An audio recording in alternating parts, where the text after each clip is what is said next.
प्रिय विद्यार्थियों, BA part 3 के प्रथम प्रश्न पत्र प्रारंभिक समष्टि आर्थिक सिद्धांत के अंतर्गत हम व्यापार चक्र का अध्ययन कर रहे हैं और इसमें सबसे पहले देखते हैं व्यापार चक्र की परिभाषाएं। आर्थिक चल राशियां जैसे उत्पत्ति, आय, रोजगार व कीमतों आदि में दो प्रकार के परिवर्तन आते हैं। प्रथम, इनमें अल्पकालीन उतार चढ़ाव आते रहते हैं जो अनियमित किस्म के होते हैं, और द्वितीय, इनमें दीर्घकालीन प्रवृत्ति भी होती है। इससे आप क्या समझे? सबसे पहली चीज़ है आर्थिक चल राशियाँ। आर्थिक चल राशियाँ क्या होती हैं? आर्थिक अर्थव्यवस्था से संबंधित चल राशियाँ वे राशियाँ जिनमें परिवर्तन होता रहता है। अब जैसे उत्पादन या उत्पत्ति है, इसमें परिवर्तन होता रहता है, अर्थव्यवस्था से संबंधित है। आय भी अर्थव्यवस्था से संबंधित है और परिवर्तनशील है। इसी तरह रोजगार और कीमतें होती हैं जिनमें परिवर्तन होते रहते हैं। अल्पकाल के अंदर इनमें उतार चढ़ाव आते रहते हैं और ये उतार चढ़ाव अनियमित किस्म के होते हैं। इसमें कोई नियमितता या रेगुलरिटी नहीं होती है। और दीर्घकालीन प्रवृत्ति दूसरी चीज़ है। ये दीर्घकाल में होती है और इसमें एक नियमितता होती है, एक प्रवृत्ति दिखाई देती है। तो इस प्रकार से दो तरीके के परिवर्तन अर्थव्यवस्था में आते रहते हैं। तो इसमें जो प्रथम प्रकार का परिवर्तन है अल्पकालीन उतार चढ़ाव वाला परिवर्तन, इसका अध्ययन व्यापार चक्र के अंतर्गत किया जाएगा।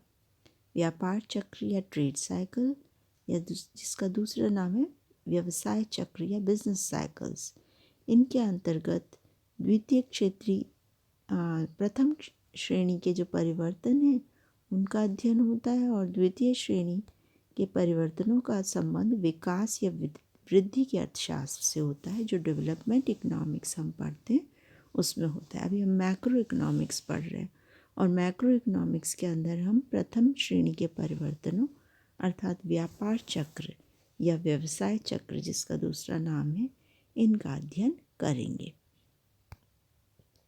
सबसे पहले हम व्यापार चक्र का अर्थ देखेंगे और उसकी परिभाषाएं जो विभिन्न अर्थशास्त्रियों द्वारा दी गई हैं उनका अध्ययन करते हैं।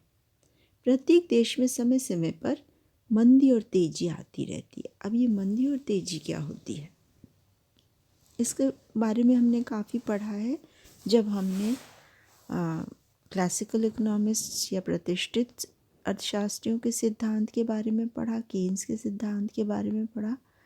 तो मंदी और तेजी की अवस्थाओं के बारे में भी हमने उसमें पढ़ा था।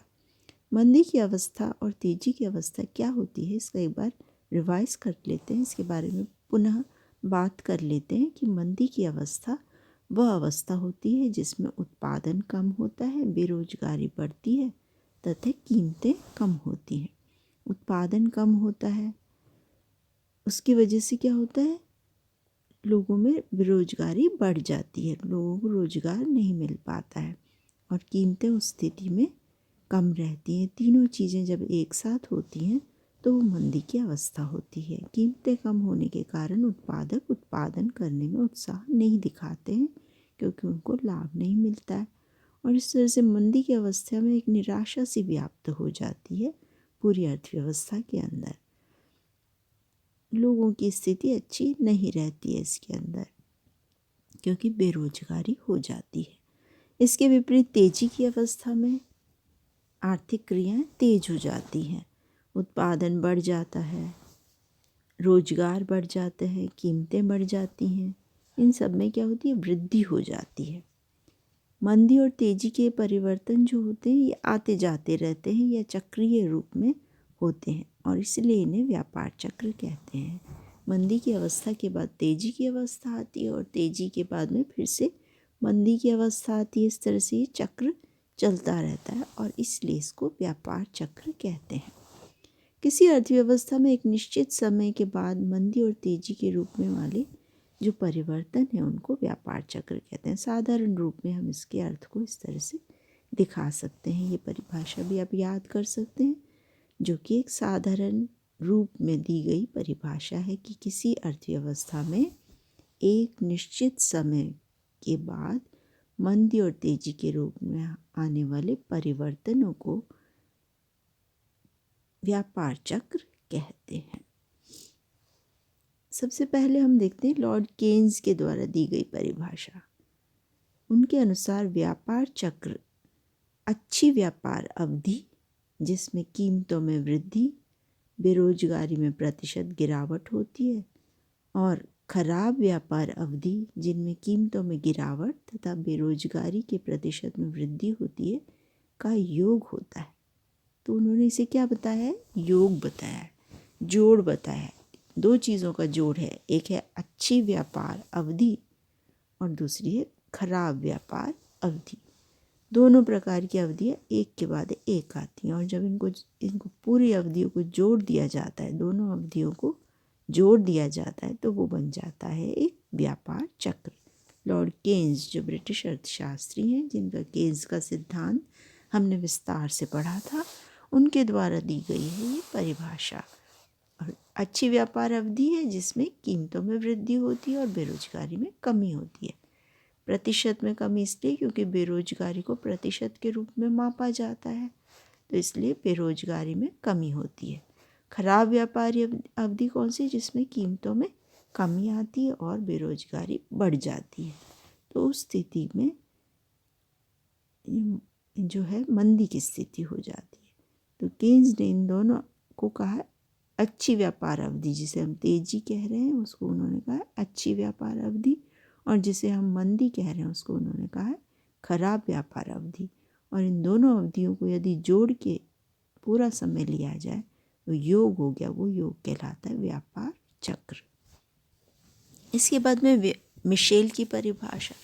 मिशेल ने बहुत ही व्यापक परिभाषा दी है, और उनके अनुसार व्यापार चक्र उन परिवर्तनों को कहते हैं जो उन देशों की जो अपना कार्य मुख्य रूप से व्यावसायिक उद्यमों बिजनेस एंटरप्राइजेस में संगठित करते हैं, समग्र आर्थिक क्रियाशीलता या एग्रीगेट इकोनॉमिक एक्टिविटी में पाए जाते हैं। तो इनकी जो चीज़ें हैं, जो शब्द इन्होंने काम में लिए हैं, उनको थोड़ा समझ लें हम कि व्यापार चक्र परिवर्तन को कह रहे हैं, वो सभी कह रहे हैं, हम शुरू से ही देख रहे हैं कि व्यापार चक्र परिवर्तन है। अब इसमें ये जो बात कह रहे हैं वो कह रहे हैं उन देशों में जो अपना कार्य मुख्य रूप से व्यावसायिक उद्यमों में संगठित करते हैं, मतलब बिजनेस या उद्योग के रूप में ज़्यादा इकोनॉमिक एक्टिविटीज़ जहाँ होती हैं, उन देशों के अंदर ये पाए जाते हैं। अब इसमें क्या होता है? इसमें विस्तार एक्सपेंशन की अवस्था में एक ही समय में बहुत सी आर्थिक क्रिया में विस्तार होता है। अब इसमें महत्वपूर्ण है एक ही समय में बहुत सी आर्थिक क्रिया में विस्तार होता है। तत्पश्चात सामान्य सुस्ती, गिरावट, मंदी तथा पुनरुत्थान की अवस्थाएं आती हैं। सुस्ती आती है, फिर और नीचे गिरावट चली जाती है, फिर और नीचे मंदी, और फिर वापस पुनरुत्थान होता है। फिर उससे क्या होता है? विस्तार की अवस्था वापस आ जाती है, और इस तरह से ये जो नीचे चली गई थी अर्थव्यवस्था मंदी की, उसमें पुनरुत्थान होकर विस्तार की अवस्था में मिल जाती है। परिवर्तनों का यह क्रम बार बार रिकरेंट होता है, परंतु यह सामयिक नहीं होता। मिशेल कहते हैं कि ये परिवर्तन जो हैं, जो हमने देखा विस्तार के बाद सुस्ती, गिरावट, मंदी और फिर पुनरुत्थान और फिर विस्तार, ये बार बार होते हैं, एक या दो बार नहीं होते, परंतु ये सामयिक नहीं होते। मतलब हम ये नहीं कह सकते कि कितनी अवधि बाद दूसरी स्थिति आएगी, दूसरी अवस्था आएगी, फिर तीसरी अवस्था आएगी, फिर वापस जो पहली अवस्था है वो आएगी। ये कितने समय के बाद आएगी ये नहीं कहा जा सकता, इसकी कोई निश्चित अवधि नहीं है। इस पर मिशेल ने जोर दिया है।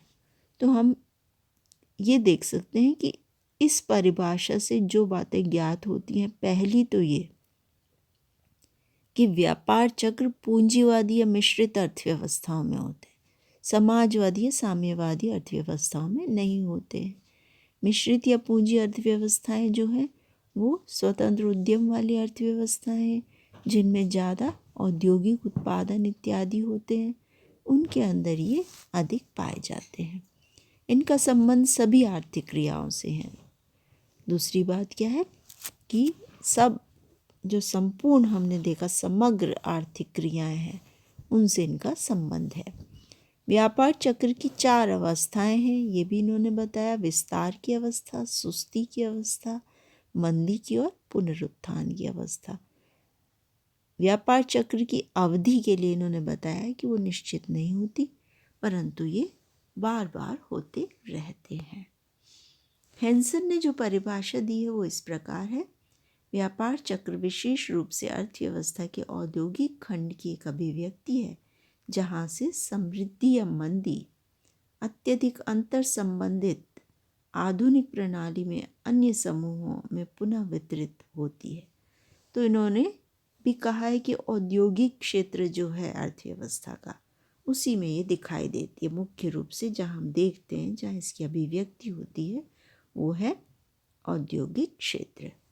अब ये क्या है, एक दूसरे से विभिन्न क्षेत्र संबंधित हैं, जैसे कृषि क्षेत्र, सेवा क्षेत्र, ये सब भी आपस में संबंधित हैं। इन सब में भी ये रीडिस्ट्रीब्यूट हो जाती है, मतलब वितरित हो जाती है। ऐसा हेंसन के द्वारा बताया गया है। उपरोक्त परिभाषा से स्पष्ट हो जाता है कि व्यापार चक्र वह स्थिति या अवधि है जिसमें अच्छा व्यापार, बढ़ती हुई कीमतें और बेरोजगारी का निम्न स्तर जैसी विशेषताएं दिखाई देती हैं, अथवा वह अवधि है जिसमें बुरा व्यापार, गिरती हुई कीमतें तथा बेरोजगारी का उच्च स्तर दिखाई देता है। तो ये दोनों तरीके की स्थिति क्या है, व्यापार चक्र है। अच्छा व्यापार, बढ़ती हुई कीमतें और बेरोजगारी का निम्न स्तर। बुरा व्यापार, गिरती हुई कीमतें और बेरोजगारी का उच्च स्तर। तो ये आपको याद रखने की ज़रूरत है। जो विभिन्न परिभाषाएं यहाँ देखी हैं हमने, वो उन्हीं के शब्दों में हैं जिन अर्थशास्त्रियों द्वारा वो दी गई हैं। तो आप बिना उन शब्दों को बदले हुए उसको वैसा का वैसा याद करें, और एग्ज़ाम में आप अपने उत्तर में इसको काम में लें। कुल मिलाकर हम निष्कर्ष के रूप में कह सकते हैं कि व्यापार चक्र का विषय एक बहुत ही जटिल विषय है। व्यापार चक्र की प्रकृति तथा अवधि के संबंध में अर्थशास्त्री किसी भी सर्वसम्मत व स्वीकृत निष्कर्ष पर अभी तक नहीं पहुंच पाए हैं। आगे हम देखेंगे इसकी विशेषताओं के बारे में। इस व्याख्यान को यहीं पर विराम देते हैं। धन्यवाद।